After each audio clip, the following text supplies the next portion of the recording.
ఏ మ్యాచ్కు ముందు నన్ను ఆర్సీబీ టీము తొండముఖం తోపులిగాడు, నన్ను ఉంకమ్మూతోడన్నాడు. అమాయకుని పట్టుకొని గిట్లా అంటారా? అందుకే ఈ మ్యాచ్లో చూపించిన ఒకరొకరికి ఉంకమ్మూతో పవర్ ఏందో. 80 కొట్టినా ఈ 6 లేపినా, ఇక సెంచరీ కొడుతుంటే కానీ బై మిస్టేక్లో క్యాచ్ ఇట్టే అవుట్ అయినా, లేకుంటే ఈ ఐపీఎల్లో ఫస్ట్ సెంచరీ నేనే కొడుతుంటే. ఇక ఆర్సీబీలకు అయితే అదృష్టం ఏం బాగలేదు.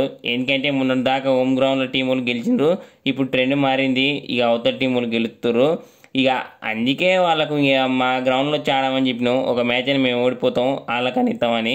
ఇక అయినా వాళ్ళ కష్టం, ఇక బౌలింగ్ చూస్తే ఇక డమ్మే. ఇక కానీ మా దాంట్లో మయాంక్ యాదవ్ గారు బౌలింగ్ ఎగ్గితే గ్రీన్ గన్ వికెట్ ఎగిరిపోయింది.